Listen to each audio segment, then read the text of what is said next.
Good morning, Hillman Cancer Center. My name is Angela Zaccanini. I'm registered dietitian for the Wellness and Integrative Oncology program located here on the third floor of Hillman Cancer Center. I have with me today Eric Capizzoli, who is also a registered dietitian here at the Hillman Cancer Center.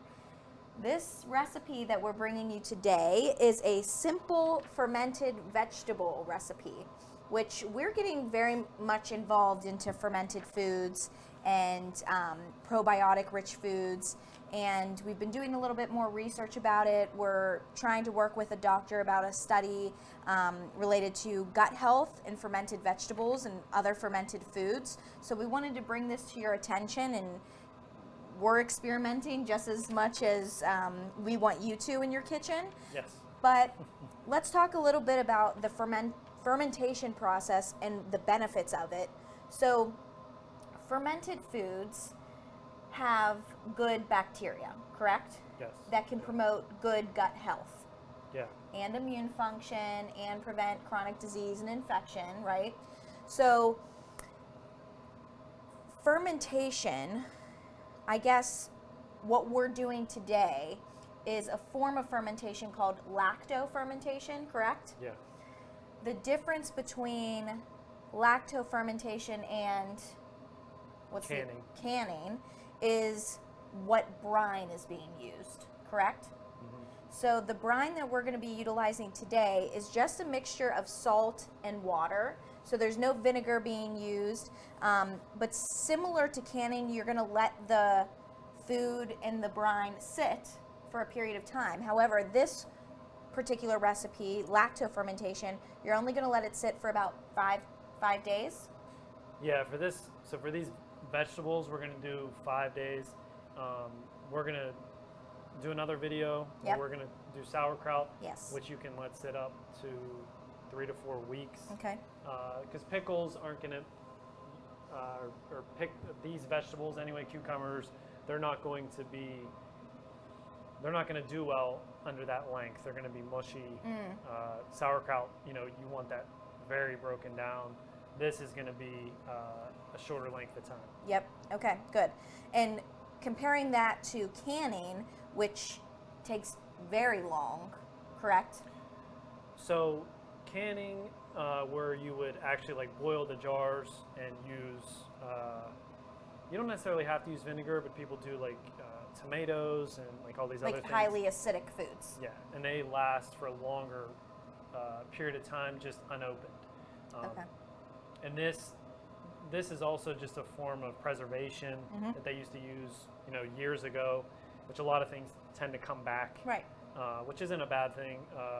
Just using the salt and the water to get rid of the bad bacteria, Right. and to promote the lactobacillus, which is why it's lacto-fermentation. Which is a form of a probiotic. Yeah. Okay. Yeah, good bacteria. Good bacteria. Yeah. Right. Which you would see in things like yogurt. Yeah. Okay.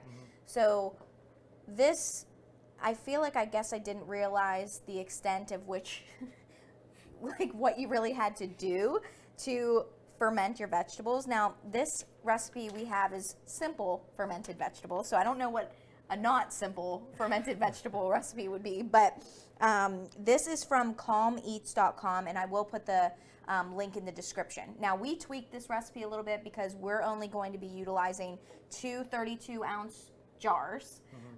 And Eric brought to my attention that the brine needs to be a particular salt to water ratio. So can you describe that for us? So the best way to do this is by using just a simple kitchen scale, where we would use grams of water and then the grams of vegetables and add a certain grams of salt. What we did was to try to make this as simple as possible for ourselves and for you if you want to do this at home. We don't want this to be super complicated. So we're just going to use, both of these jars would fit 32 ounces of liquid. Each. Yes. But if you put the veggies in here, they're going to displace the water. So what we did was we're just going to do 32 ounces of water, and we made a 2.5% salt solution. And during the lacto fermentation, you can do 2 to 5%. which I'm not really sure, but I guess maybe you could go 5% on something like cabbage, something maybe that's sitting longer. So this is just going to kind of split the difference there. And what we did was we weighed it, and we have 20.4 grams of salt for 32 ounces of water. So we're dispersing 32 ounces of water between 2 jars. Which is actually 819 grams of water. I know this sounds confusing. We can definitely put it in the description for you, so that it makes it easier for you. But because we also had some time going back and forth with numbers to the point where I was almost going to give up on Eric. But we're here, we're doing this. So total 32 ounces, because like he said, once you put the veggies in, you're certainly not going to need 64 ounces of water. Yeah. So we're going to use half that. So like you said, based on that 2.5% ratio, doing the math, we determined that it's about 20.4 grams of salt needed, or roughly 2 tablespoons. Yeah, so if you don't have a scale or don't want to use a scale, 32 ounces of water and 2 tablespoons of salt. So we're going to use, it has to be sea salt, not iodized, correct? Right. So sea salt. So you can use pickling salt, Himalayan sea salt. Yeah, the pink salt. You can use that. So something that doesn't have iodine in it. Right. Or like even like a fine table salt, I wouldn't use. So some kind of like coarser salt is going to work in here. And we're going to dissolve it, so you can even use like the real big rock, whatever kind of salt. Like the flaky ones, or like the thicker. The bigger, like the coarse sea salt. Almost like what we put in here. Yeah. Okay. You can do that because we're gonna simmer that to dissolve. To create the brine. Exactly. Okay. Yeah. So while we do that, so we have our 32 ounces of water here in our pot, and we're gonna add our 2 tablespoons of salt to here to get it to simmer, right? So we're gonna do that. I'm just gonna put it on low, lower heat, just to get it to simmer. But then you're gonna want it to cool. Yes. Before you add it in. So while we have this going, I wanted to talk about what we did prior to all of this. So besides chopping our vegetables, which today, let's talk about what we have. So we have carrots, cucumbers, radishes. Yeah. And then the other 2 things we're gonna add are garlic cloves and fresh sprigs of dill. So that's what we have for our vegetables. But again, the radish, did you say the radish? The radishes, yes. This you can use, what other vegetables do you think would be great for this? Anything that's a little harder. You could do like beets. Okay. Turnips. Something like that. Something a little crazy. I'm not even a big fan of the radishes, but we'll let it go. The cabbage. Other than that, I mean, really anything that's like a harder vegetable that's going to kind of hold up. The thing with the cucumbers, we do have, they're small, like pickling cucumbers. Yeah, like chips. Yeah, I wouldn't use like the English cucumber. They're like softer. Okay. So they can tend to be like more mushy. They're not really made to stand up to like any kind of brine. This brine too is not going to be boiling like you would have in canning. So we're not like cooking this stuff. We're going to let that salt water break it down over a period of days at room temperature, and that's what's going to create our pickles. Yeah, and the plan is 5 days from now we're going to try this, record another video, see how it turns up. Yeah. Turnip. No. That's good. Okay, I'll give it to you. Okay, thanks. And then make the sauerkraut. Yes. That'll be our next recipe. So again, like Eric mentioned, that's going to take a little bit longer to process and ferment, to eliminate that bad bacteria, build up that good bacteria. So about 4 weeks until we try that one. So definitely stay tuned for this. This is fun because to me, this is like science plus math plus things I just have not been really exposed to in a long time. So let's talk about what we did to the jars prior to all of this. So to sterilize, these are brand new, so clean with soap and water, just warm soap and water, and then boiled water, and just poured the boiling water in here just to sterilize them, because we want a sterile environment when we're doing this. Again, we're going to kill any of the bad bacteria with this lacto-fermentation process, but we don't want to. We want to try to eliminate any other things growing in here. And then with the lids, we just have the ball lids, which these we just boiled and let dry, which I'm not going to use this one because I'm fingering it up, but you don't have to do anything with the rings. And they do make, for the lacto-fermentation, if you do this a lot, they do make the lids that have the holes in them that release the air from the process. So we're just going to put these on here loosely. We're going to make sure that the veggies are completely covered so they, break down. And we actually have our little, they do make the weights, but we have our little makeshift reusable, if you will, something that's going to fit inside of here.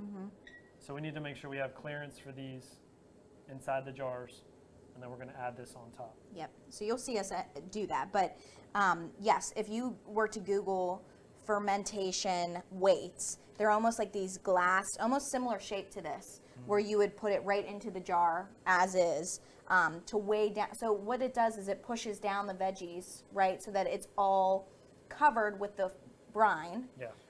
And then it helps to prevent that, like you said, it builds up gas, so preventing that like pop off the top. Pretty much. Leaving these kind of lids loose is going to prevent that. And which, stay tuned for the next video if I'm still here. I'm going to. If we're both. We'll see if the lids blow off at all. We're going to leave them, and you want them to be at room temp. Don't leave them like where like sun is going to be present or anything like that. Or close to a stove or somewhere where there's a lot of heat. Your oven. You don't want a lot of changes in temperature. Yeah. You want just like a room temperature in a shaded area of your house. Yep. Usually a countertop works, but somewhere that's not exposed to light, like a lot of sunlight. So this particular recipe, the reason why we tweaked it is because, is that done? I just want to make sure so you want to make sure this dissolves. Sorry. That's okay.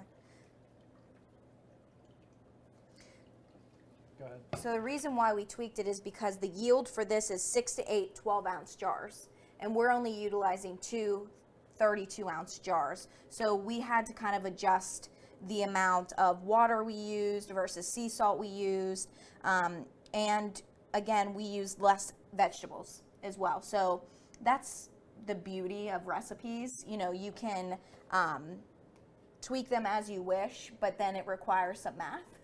Yeah, this kind of thing. For sure, this thing. So we're going to do that math for you. But of course, again, this recipe is also a guide. So depending on what you do or what other recipe you find online, you may have to tweak, right? Yeah. And with something like this, you want it to be safe. These preservation methods have been around for, hundreds of years. Yeah.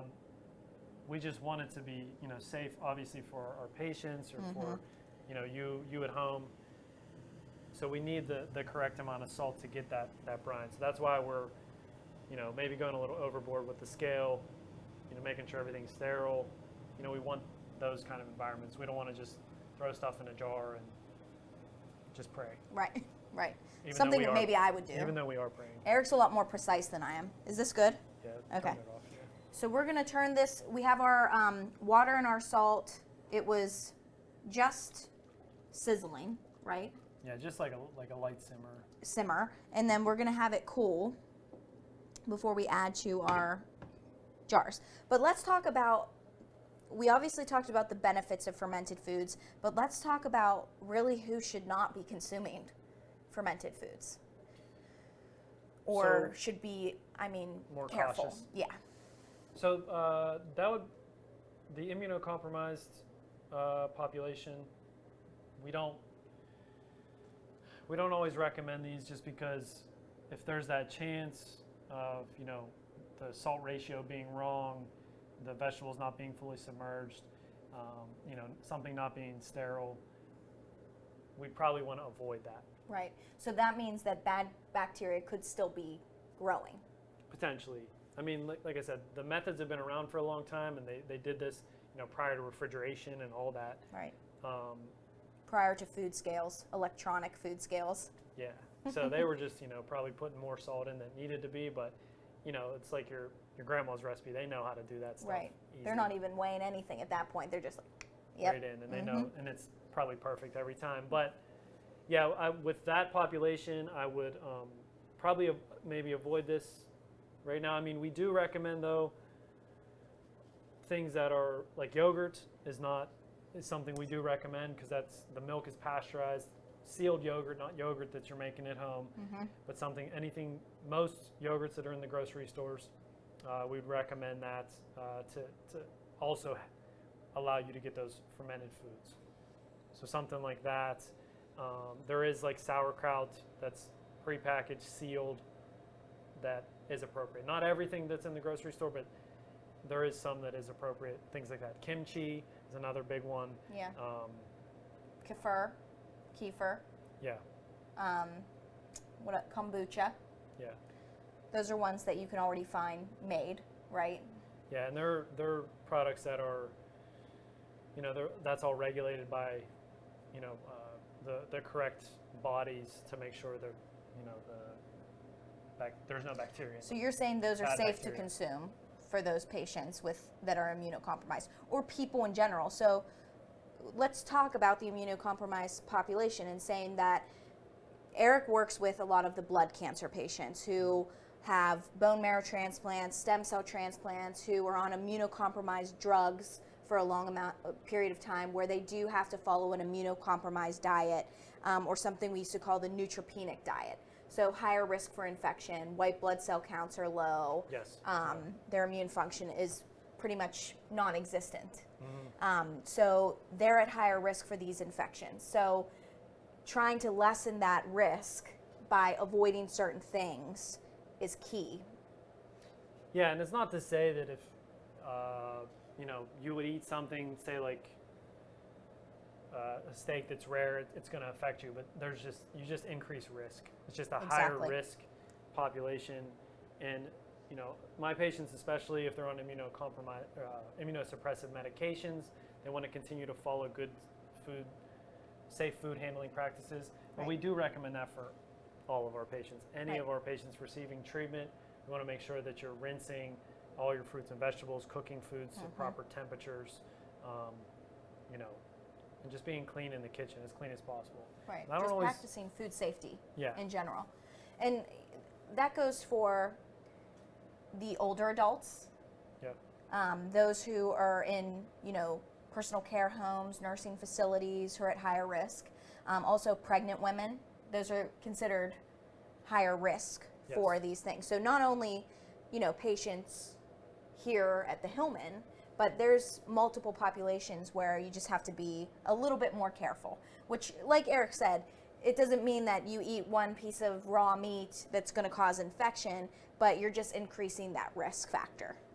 Yeah, you're just exposing yourself to more risk, and we like to minimize that as much as possible. So for something like this, I would probably, if you're in that group, probably stay away from it. Try the stuff that we mentioned that's in the store. To get those benefits. Yeah, because we want you to get those benefits as well. Good gut health usually provides better health overall. Right.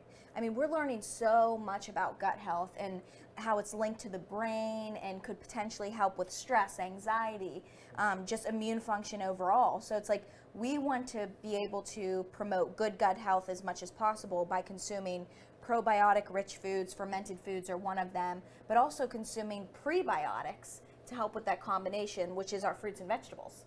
Exactly. Yeah, there's a lot of things now talk about vegetables not being good or things that you read on the internet, and we don't subscribe to any of that. We want to make sure that we're eating our vegetables definitely fresh. I mean, even if they're canned or frozen, those as well. Colorful, variety. Yeah, variety. Try to get what's in season. I mean, we live in Pittsburgh, so there's not a lot of stuff in season right now. Yep. But that's why we go to our frozen things. We go to our canned things. If you're watching your sodium, you want to rinse those things off if needed. But we definitely want that variety in the diet. Yes. All right, so let's get into this. Do you have Do you have like tongs or something so I can? Yeah. Would you rather have a spoon or tongs? Maybe I can try the tongs, and if that doesn't work, we'll use a spoon. I'll grab you both, Eric, since I know when you're here, I'm the sous chef. Yeah, bring me what I need here. So I have a slotted spoon and I have tongs. We could fight over. Here, you hold the spoon. And So the first thing to do is add the garlic cloves and the dill. So we're doing 2 cloves of garlic and a couple sprigs of dill, maybe 3 per jar. yeah, So we have that there. Good. and you can start. You want me to put the veggies in? Yeah. Okay. I'm using the slotted spoon. So like I mentioned, we have a combination of cucumbers, those pickling cucumbers, so they're tiny, carrots, and radishes. You let me know when. Very nice color radishes we have there too. Yeah, lots of colors. How much am I adding? I'd probably go up 3, maybe like 3/4. More? Yeah, one more little scoop. Maybe. More? I'm trying to think. Yeah, start in there. And Yeah, we can. It is really pretty. I'm excited to try these next week. How's your spoon working out? Is it good? Yeah, Mm. I think so. Yeah, they definitely are very colorful. Mm-hmm. And I've never done these. I've done quick pickles. I've never even done canning, but quick pickles would be just vinegar and brine and something that's going to last only like a month. But So you do use vinegar for that? yeah. Okay.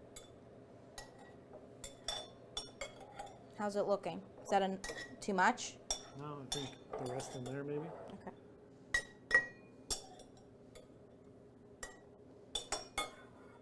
Look at that. You knew exactly. See? It worked out for you. Look at that. Perfect. Okay, so our next step is to add the brine. Yeah. Do we want to pour it in here? Do you think I can?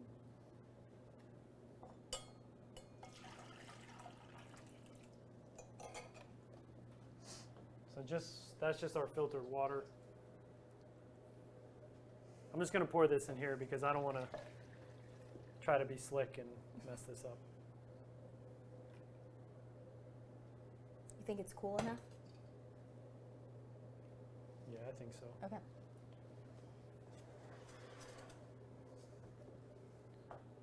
I'm worried that those aren't going to fit in there with all those veggies. I think we can smash them down. Okay. We do want them all to be covered. It's pretty close. Yeah. What a day. We're moving into the weekend now. Yeah, we're going to be here till.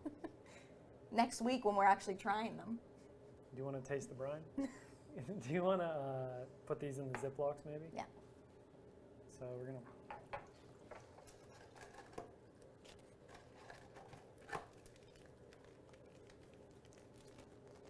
Okay. Looks good.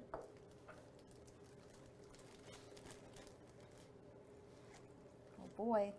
Wow. The way I just prayed right there. Look at us. This is what we did the math for a half an hour trying to figure out, but that's exactly right. So we did 32 ounces total of water instead of, we were trying to do 64 ounces based on both of the jars, but then we figured out, oh yeah, we have vegetables to add. Mm-hmm. Okay. Is that good? Is that clean? Good? Clean as it'll ever be. So we saw this girl putting these on a little video, so I'm try to work this, see if this works. Oh boy. It's gonna spill. Yeah, what do we do? Less water, pull out veggies? Well, Wow, and I was just talking up how perfect it was. how about we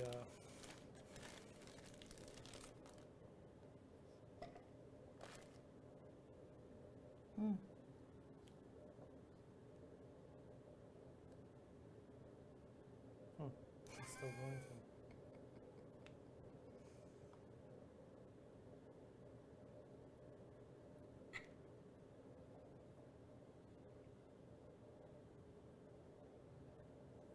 Give me those towels. We knew this was going to happen. We do it wrong so you can do it right. Remember, that's our slogan. I think we're going to have to remove some of the veggies then, too. Yeah? Yeah. Just because you want them all to be covered. Let me see, though. Okay. Oh, maybe not. Okay. Get our clean lids here. Okay. Everything covered?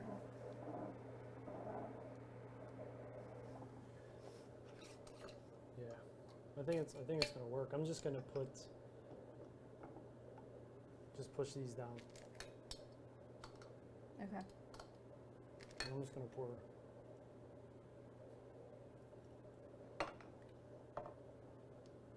Look good? That looks great. So this too, so we got the little makeshift weight. We're not going to tighten these all the way. I'm going to zoom in for you. If I can. We go in here. Yeah, hold on. Camera 2.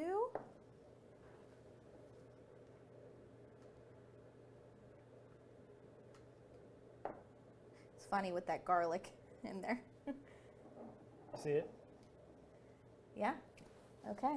And all the veggies are covered with all the water. That water is up to almost over the jar then, the garlic jar. Okay. Yeah, so it's, and this again is loose. Because Okay. we want to let that air escape. And yeah. Okay. So this is going to take, this takes a little bit here. We'll be experts when we make the sauerkraut. Yes. We're learning every day. Every minute. That's for sure. So you're going to have to pour that water out too. But no veggies. We get to keep our veggies. Perfect. I'm going to show you. I'm just going to zoom in again while he's doing that. Here we go. Looks great. Okay. Now my only thing though, we may want to put the Ziplocs on these jars Why? because of the label. Oh, it'll disintegrate. I don't know. What's Probably with salt water, your, right? Yeah. What's your slogan? Yeah. We don't want. So I don't We want that. do it wrong, so you do it right. We're doing it real wrong, but yeah, we're gonna put these in the because I don't want that. So the girl we watched on, was it on YouTube or was it just on Google? Just Google, yeah. Am I leaking? Why'd that happen? All right, it's all right. So she ended up using a rock. Yeah. I mean, we were literally thinking about going outside and grabbing a rock. But she put her rock in a Ziploc and then put it on over top like a weight as well. So, you know what? To make your life easier, buy the fermentation weight. I mean, Yeah. this is... Exactly. I mean, if you have these garlic jars, Save them. go nuts. But yeah. And maybe remove the label. Yeah. Which I thought about doing, but You know, we're on a time restraint here.